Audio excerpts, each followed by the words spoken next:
Ashley, welcome to the Hidden Why podcast. Great to have you here today. Thank you so much. I'm delighted to be here. No, it's awesome. Whereabouts? You're in Guatemala, did you say? Yes, I divide my time between Guatemala and New Hampshire. So I am from the United States and I lived in New Hampshire for 25 years, but it's very cold there. And so Guatemala has much nicer temperatures. Okay.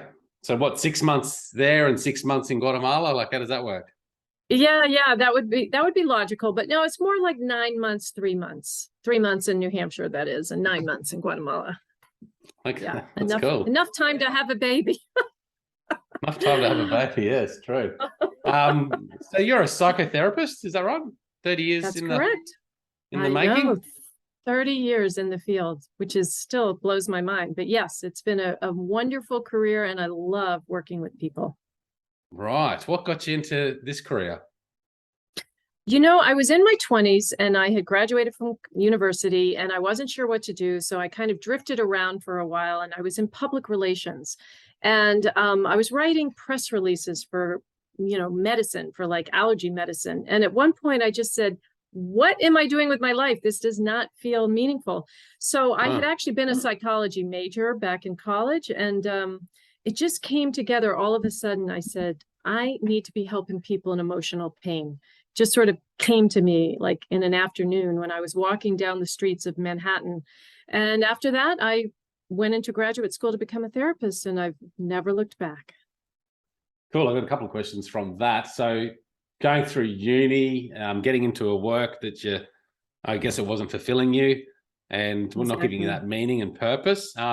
That's great to have that sort of experience early on. And then it clicks and you figure out what you actually want to do. But a lot of people, it can happen anytime in life, can't it?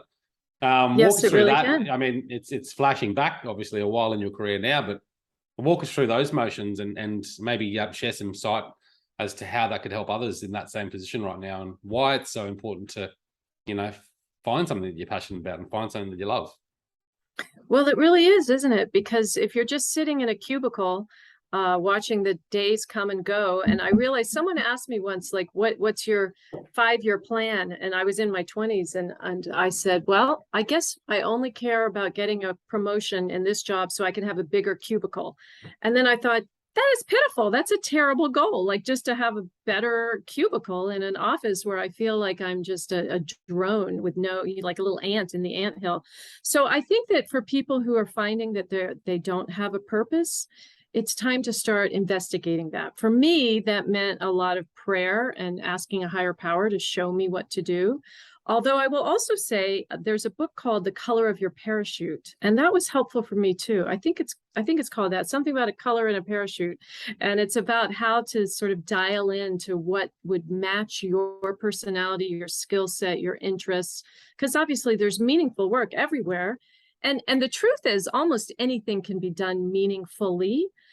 So even if you're a barista or anything that you're doing, or sweeping floors, it can be meaningful if you have the right intention behind it. Yeah, of course. But for me, it just needed to be working with people and human emotions and particularly emotional pain, kind of getting behind the mask of what people are feeling. Is that something that you felt you did anyway, like in your younger years, just helping people and talking about emotions and feelings and... Yes, exactly. Yeah. That just was happening. Even people I met in grocery stores, it was just happening everywhere I went. And so at some point I thought, I really ought to be getting paid for this. Well, I'm glad I didn't meet you in the third aisle of the supermarket. But no, it's well, if you listen to people, they want to talk. People, we have things, we want to be heard, we want to be validated. So I'm honored to do that. There's a lot of talk about, this is going off a tangent a bit, but there's a lot of talk about this, opening up and are you okay, and talking about our emotions and feelings, and which is great. I don't disagree. I think we should encourage it, but sometimes I feel like now that people are doing it quite awkwardly or falsely with their intent. They're just doing it because they want to be seen as one of those people that are, okay with emotions. Oh, interesting. Well, just a perspective. Yeah. Well, I don't know. That's interesting. I'm not really aware of that because people who come to me really are interested in talking about their emotions. But if you're right, if there's kind of like that's sort of a woke persona that you want to be, into your emotional world, and it doesn't feel authentic, then that would get old pretty fast, I would think. It's like the whole spiritual movement at the moment, and this authenticity and things like that. It's taking a bigger movement, and people are jumping on that bandwagon. Almost like big companies going in with climate change, talking about how good their company is and how they're so involved in reducing their carbon footprint, but just doing it really more for that public sort of relations perspective. Yeah, well, inauthenticity is an issue that time will suss it out, I think. If you're trying to meet someone and they say they're into their emotions, over time you would realize that they're not, or they were faking it, or it wasn't true. I think truth eventually wins over time. And so you want to look for that, because maybe the intentions are good, but if it's not really true or authentic, that's going to become apparent over time. You want to listen to your intuition. Is what they're saying matching their vibration? Is what they're saying matching their actions, matching their words, all of it? You want to look at the whole package, and you should be able to tell if someone's just sort of a talker. Yeah, 100%. The other question I had for you was with regards to psychotherapy and psychology. What's the difference there? It always confuses me. So how do you define that? I know. Well, you're right. And there's even one more, which is psychiatry. And Right. Psychiatry is the easiest one to define, because it's really about medication. Psychiatrists are MDs. They went to med school and they prescribe medication. The difference between a psychotherapist and a psychologist is harder to tease out. Because a psychotherapist can have a variety of degrees. They could have a PhD as a psychologist. They could have an MSW, which is what I have. They could have a licensed mental health. They could have a master's in marriage and family therapy. So it does get confusing. But in general, psychotherapy is that you sit with people in a 50-minute hour and you talk about their emotions and their childhood, and you're helping them connect the dots, and you're teaching them tools, and you're having a session, right? But a psychologist, they might have a 50-minute session and do psychotherapy, but they also might be a professor. They might do research, psychological testing. So they have another sort of tools in their tool belt. They're not just doing therapy. They might be doing all these other things like testing and research primarily. Oh, okay. Yeah, cool. So 30 years, well done. Thank you. It must be, you must be very good at dealing with emotions, because I imagine the people that you meet, you take a lot of that on board, don't you? Yes. But you know what? And that's why I've been able to do it so long. I take it on board, but I don't absorb it into my being, because if I did, I would have burned out a long time ago. So I've been able to sort of walk the tightrope where I care, and I genuinely care and have compassion, but I don't absorb it into my cells, because otherwise that would just be too much. I would, if I was an empath in that way, I would have burned out. So how do you, is that just something that you've found naturally, that you've been able to have that barrier, or do you have tools to help you with that? Because a lot of people in everyday life, we deal with, family members or friends or people that have a lot of emotional baggage that, we grab onto, and it weighs us down. So you might have some tools that might allow us to put up those, not barriers necessarily. That sounds terrible, but yeah, barrier is a strong word. Boundaries, a word that people like to say, or just just sort of a protective self-care. Shield's too strong too, but you know what we're getting to, this sort of permeable thing. For me, I'm a meditator, and I also really take on my spiritual practices carefully. So that might involve chanting and praying and meditating and reading spiritual literature, and really keeping myself in sort of alignment with what I consider my higher power. So I know that it's not really coming from me. I'm trying to get my ego out of the way and just let spirit come in. So what sort of meditations do you do, or how does that look in your daily life? Well, I teach people about meditation, and I love to recommend an app. It's a free app. It's called Insight Timer. Insight Timer. And they have literally thousands of free meditations. And the best part about it, because I love short meditations, some people will go on the cushion for 20, 30, 40 minutes. That's never been me. I believe less is more. So I love a good 5-minute meditation. And the thing about Insight Timer is that you can put in a filter to search meditations by time. So I pull up all the 5-minute meditations and I'm good to go. Now, the thing about Insight Timer is some of them will just have background music, and some of them will have actual a voice that guides you to imagine something or go somewhere in your mind. And others will just have a timed silence. So you have a variety of tools that you can access. And the classic meditation, of course, is just to follow your breathing and to stay with that, sort of counting to 10 in the inhale and counting to 10 in the exhale. That could sometimes work. I find that a little harder to stay focused. I like mantras where I'm just repeating a mantra over and over again, like Om Namah Shivaya is a classic mantra. It's Om Namah Shivaya. O-M, Nama, N-A-M-A, and Shivaya, S-H-I-V-A-Y-A. And it's about just, I bow to the infinite, basically. And, but it's an ancient yogic Hindi mantra that just has a lot of power in it. Okay. Do you meditate? I do. I've been doing, I've mixed it up all the time, because you sort of, I don't know, I kind of get complacent and bored, and so I'm one of those people that have to change things. So right now I do Wim Hof style breathing meditation because I just listened to his book and I found that quite insightful. And it's basically you're just doing these deep breaths. So it's not only meditative in its purpose, but it's also breath work as well. So I sit there and you do 40 breaths, big breaths in and out, and then you hold your breath for a minute out. A minute or more. I can sort of get up to close to almost 2 minutes now. That's long. Wow. And then you breathe back in and hold your breath for another 20 seconds, and then you do it again a few times, that whole routine. But because you're sitting there breathing, you're just focusing on your breath naturally, and your mind wanders, of course, but often you can bring it back in because they are big breaths. Wow, that's awesome. Well, I agree with you about switching it up, and that's why Insight Timer is so nice, because you could just try different ones and it's not as stagnant. You want to shake it up. We seek novelty. That's Insight Timer, INSIGHT Timer meditation. I just downloaded the app here, so free app, 52,000 users. There you go, nice tool for your tool belt, guys. Check it out. So let's talk about your book. You've just published.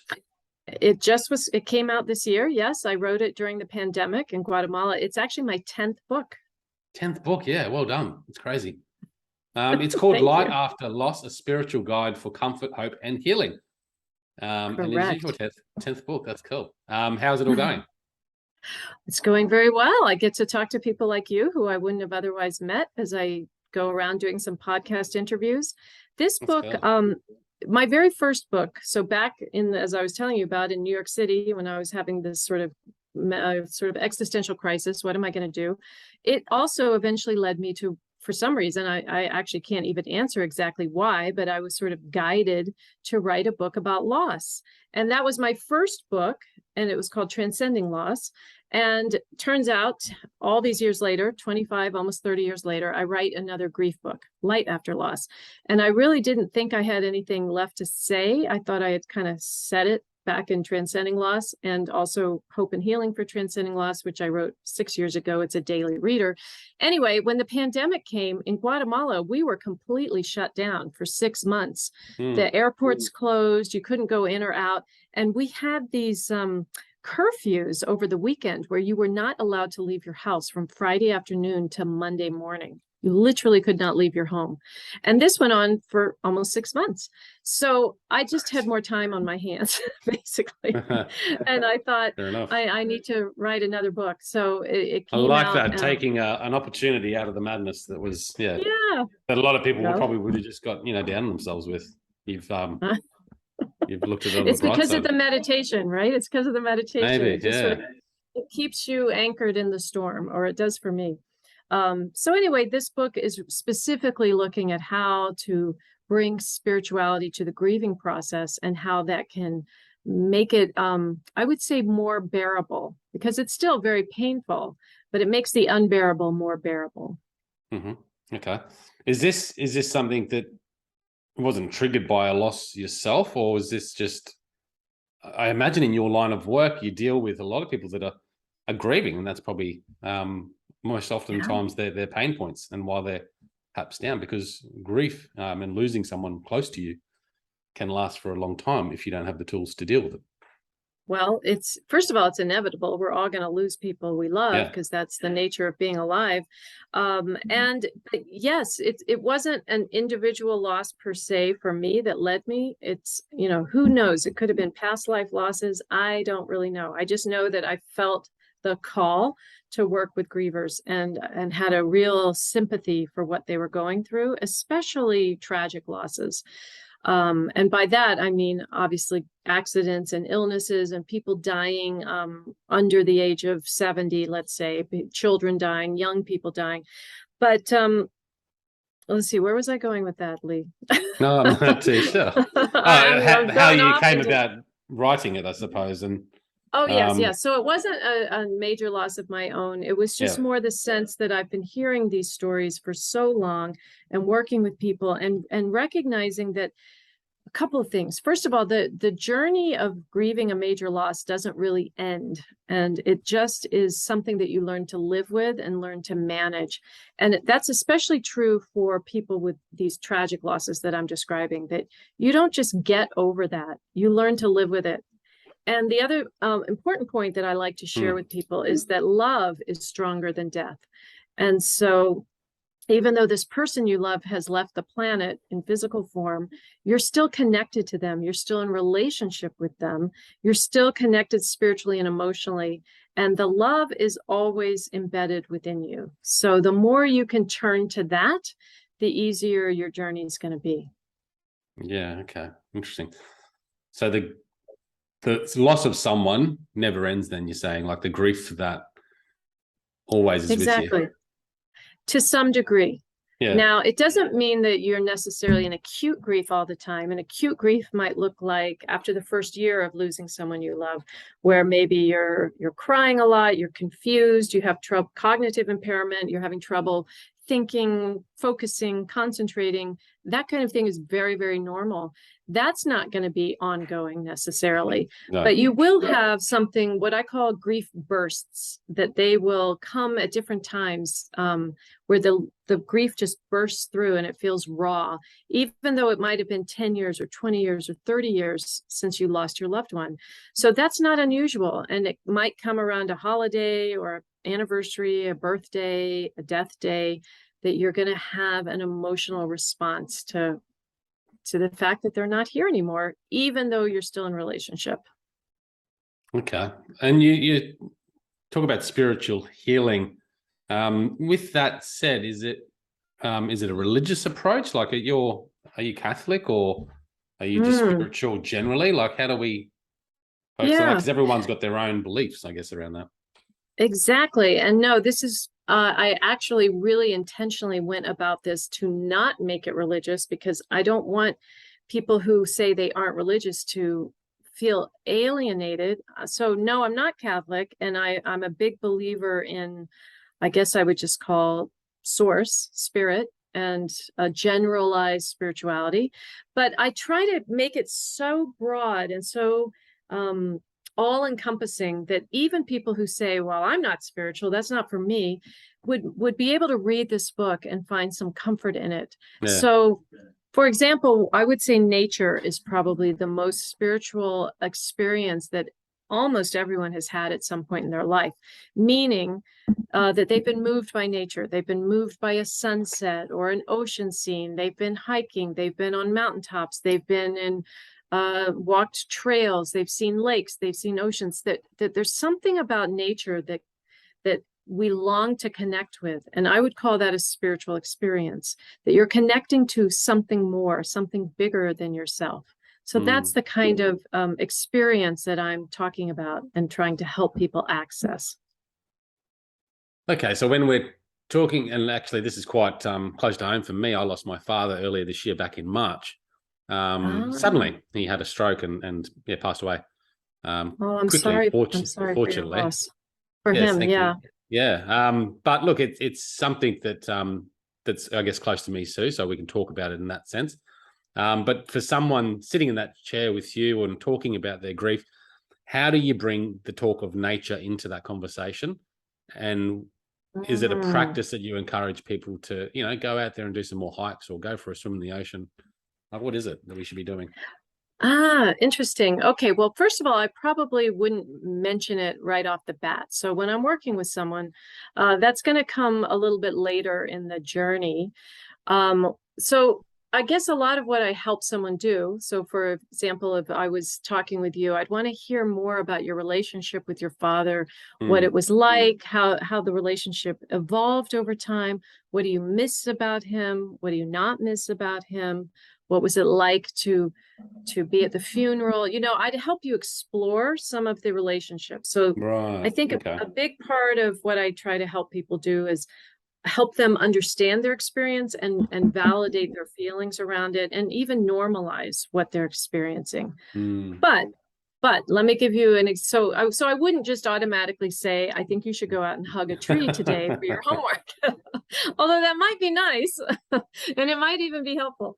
But here's an example that even your listeners could be listening to. So I want you to think about losing your father for right now, or if any of your listeners, I want you to think about losing someone you love, about what their absence means to you, that you can never talk to them again, that they are gone off this planet, that you can't pick up a phone and talk to them, that think about the things that you miss that you can never have anymore, and focus for a minute on the absence and notice what that feels like in your body. And then take a breath. And then I would ask you to change direction of your thoughts. And I want you to imagine your heart sort of opening. And I want you to think about how much you loved that person and how much that person loved you. And I want you to think about some of the gifts they gave you, whether it was a literal gift that you still have, or gifts of courage, or gifts of compassion, or gifts of support, showing up at your sporting events, all the ways they showed up for you in your life. And I want you to think about how that part of that person is embedded within you, and that you're part of that person's legacy. And I want you to see how that feels in your body. And hopefully it's a different experience. When you focus on absence versus presence, you get a different experience. Yeah. Yeah. So it's not so much, it almost got me to tears. It's not so much letting go then of or disregarding that absence feeling that we have. It's about understanding that and acknowledging that, but then also bringing into the table the presence that still exists, and everything that you've got to be grateful for about that presence, because it's still with you. Yeah, even after you lose someone, you've still got all that memory and all that love within that will never go away. That's right. That will never go away. That's exactly right. And so that kind of experience is what I call a light shift.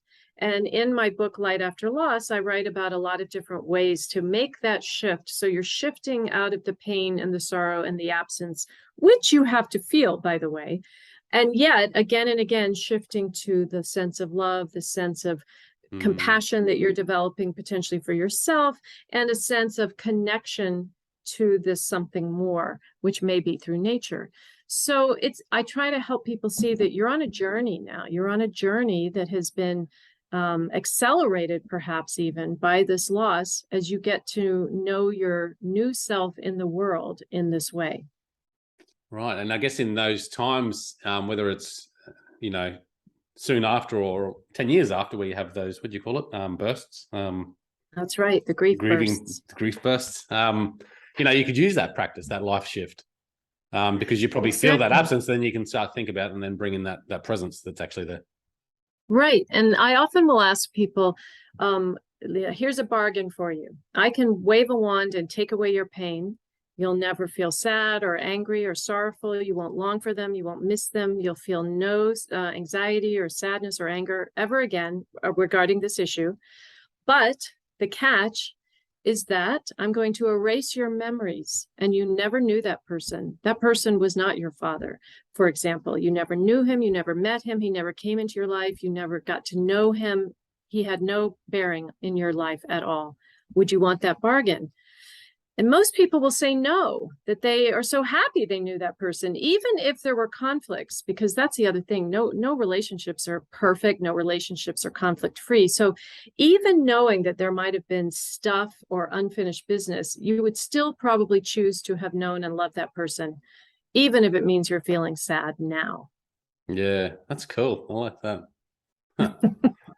Okay, so talk to us more about practices that can help us through this grieving process. I mean, that's a great life shift, and I assume you have many different sort of thoughts, but have you got a few others that you think are quite useful for grief? Yeah. Well, I certainly believe in honoring what I call angelversaries. And so an angelversary is an anniversary of the death date. And so a light shift would be on the angelversary to do something to honor that person. And maybe that's donate some money to a cause that you care about or your person cared about. Maybe it's doing some volunteer work. Maybe it's doing a random act of kindness for someone. Maybe it's donating a book to a library, but that you do something specifically to honor their memory. And this has the added bonus of just being some kind of good energy in the world, that you're taking something that was hard and painful and sad for you, and you're basically alchemizing it into something good in the world. And so you have that kind of practice every year, once a year, where you're going to do something to honor their memory. Yeah, okay. I like that one. Have you seen any interesting practices through people doing that, or? Yeah, one I really like is a random act of kindness. And so she had a very tragic loss. Her daughter had died, and she literally had cards made up with the picture of her daughter, picture of her face, her smiling little face, and said something like, this card entitles you to a random act of kindness. I don't remember exactly what it said, but she would go put them around like in grocery stores under cereal boxes where people would find them, to try to stimulate other people doing random acts of kindness. So as I think of it, she must have done it. This is how it went. I think she paid for someone's food in a restaurant and then handed them the card. So she would do a random act of kindness and then hand the card to them so they would know it was in honor of that stranger's daughter, and then it would invite them to do a random act of kindness as well, to sort of continue the chain of goodwill. So I thought that was pretty clever. Okay, that is a real nice one, isn't it? And what about gratitude? I know you talk a lot about gratitude. Yes. What is gratitude? How does it work? Well, gratitude, as you know, is just a very powerful goodwill emotion. And so it's also a kind of light shift where you would start to look back and be grateful for the things that your person did in your life, for the ways they touched you, kind of like that magic question I asked of, would you give all that up if it meant you didn't feel the pain? And most people say no, because there is so much gratitude. So shifting your attention again and again and again and again on what you're grateful for, what it does is it creates new neural pathways in the brain. And this is a good thing. So we know from neuroplasticity that the brain is actually quite malleable and is receptive to new patterns. So if you have a pattern of always being angry, that's what you're going to strengthen. If you have a pattern of always, or not always, but again and again trying to be grateful for things, that's a new pattern that just makes you feel better and helps you have more joy in the world. And it might even allow you to feel more connected to your loved one. So the other thing I want to mention is that writing letters to your loved one can be a powerful experience. And I'll tell you about what's called automatic writing. You use your dominant hand. So for example, for me, I'm right-handed. You write to your person. Maybe for you, you write to your father in your right hand. You tell them about how you're doing, what you miss, any questions you have, what your life is like without him. And then either at the same time, in the same sitting session, so to speak, or maybe even the next day, you have him write you back. And you're sort of taking dictation, if you will, with your left hand, your non-dominant hand, and you're allowing some sort of channel to come through you.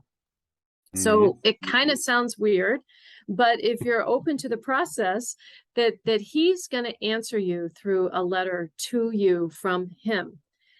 I've had people do automatic writing for years with their loved one, as a means of communication, as a means of staying in touch, and even as a means of taking care of unfinished business.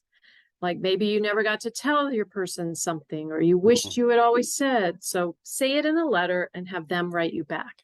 It can be very, very powerful. And what's the idea with using the non-dominant hand to write the letter back? Because I reckon you wouldn't be able to read it. I know. You have to go really slow and carefully. And the idea is to try to get your mind out of the way, because your mind is trying to work on the letters and is concentrated. So it's like the spirit can bypass into the letter because your mind is focused on trying to form the writing. Right. Otherwise, the judge, the inner critic, the inner skeptic can really get in the way. There's some really good practices. Gratitude, I mean, not just in the grieving process, but for anything in life, isn't it? I mean, you talk about creating those neural pathways of gratitude and how good it can make you feel.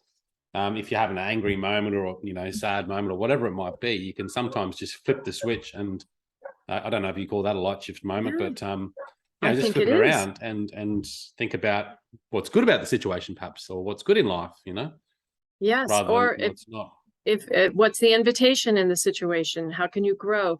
And I think gratitude often gets confused that it should be big things, which are also important, but things like your health and your job and your relationships. But it can also be very, very simple. Like, I'm really grateful for the internet right now, that we can communicate like this. You're in Australia, I'm in Guatemala. That's crazy. Or I'm grateful for electricity. I'm grateful when water comes out of the tap when I turn on the water. I'm grateful for indoor plumbing. I'm grateful that my hand moves so I can type. So to really get down into very small and basic gratitude practices for the most simple things. Yeah, and it matters. I interview a lot of people about gratitude, and I walk away and then I start to, incorporate it, and then it sort of just becomes complacent. I suppose you get busy in life, don't you? You don't think about those things. How do you bring that into your everyday life? Like, sitting down after this, taking 2 seconds to say, so grateful I had that interview, with Ashley today. Is there a method for you? I'm grateful too. Well, I would say having a practice at a particular time in a day can be really helpful. And for, most people, it's at night. And I personally, I've heard it before where they say, write down 5 things you were grateful for from your day. I think it's too hard to write things down. People don't stick to that kind of practice. But if you're falling asleep, if you're kind of in a dreamy state, if you can develop the practice of saying, let me just review my day. Let me think of 3 things from my day that were really nice that I'm really grateful for. That can be a powerful practice because it shifts from day to day. It's not always going to be the same ones. It might be, I'm glad I had that interview. That was really nice. And I'm glad wow, that was such a good sandwich at lunch. I'm so grateful I had that sandwich. So it changes from day to day. So while you're falling asleep, and here's a way to really amp that up. And this is based on the research of Rick Hansen, who wrote a book called The Buddha's Brain. So he calls this being able to take in the good, that if you take a few moments with each of those things you were grateful for, and it sort of sounds weird, but you're trying to amplify the feeling of gratitude. So you don't just list it, oh, I'm grateful I had that delicious sandwich. You pull it apart, amplify it, expand it, and say, oh my God, that's right. That cheese, the way it melted, and it was so delicious, and the crunchy bread, and oh, there were those field greens on it, and I love the plate it was on. You expand the experience as you're remembering it gratefully, and that creates amazing neural pathways in your brain. Yeah, right. Yeah. Okay. So really breaking it apart. Give that a try. You're supposed to do it for 20 seconds, expanding it, absorbing it, teasing it apart for 20 seconds. And that's just going to powerhouse you into happiness. Okay. Got to bring that back into that bed. I have had Rick Hansen on the show many episodes ago. So, and he probably talked about it, and I probably started and then stopped it. So it's about getting that practice, consistent, I suppose. Key for life, isn't it? Consistency. Yes. And it's never too late to start again. Choose again. I forgot for a few days. Oh, well, now I can do it again. Give it a go. Yeah. And I think you got to find and I always say this, find the things that work for you and switch it up if you're feeling it's not working. which I do often enough Absolutely. as well. So, Ashley, it's been an absolute pleasure having you on the show. Thank you. Thank you so much. My pleasure as well. Wishing I you all wish the you best. all the success with your book. Just tell us quickly, the picture on the front cover is a Chinese bowl that's cracked and it's broken, that's stuck back together with what is it, like a glue or something? It's actually Japanese. It's called kintsugi, Kintsugi, kintsugi. And it's the Japanese practice of taking broken artifacts and gluing them back together with golden joinery, golden glue, so that the new image or the new product you have is actually very beautiful in its creativity, but it highlights the fractures. That's what's interesting. It's not trying to hide the broken places. In fact, it's creating beauty out of brokenness. And I think that light shifts, turning towards goodness, towards love, towards compassion, towards connection, towards goodness in the world, is a kind of golden glue in the brokenness of grief. What a fantastic note to finish on. Thank you. How can people best, obviously we've got the book on Amazon here. I'll stick the link in the show notes. How can people find more about you? Like, you have a website we can go to? Yeah, check out my website, which is www.ashleydavisbush.com. Okay, ashleydavisbush.com. I'll stick the link in the show notes, guys. Check it out. Connect with Ashley. Ashley, thank you for coming on the show. My pleasure. Thank you. Guys, check it out at thehiddenwhy.com. Until next time, peace, passion, and purpose. See you soon.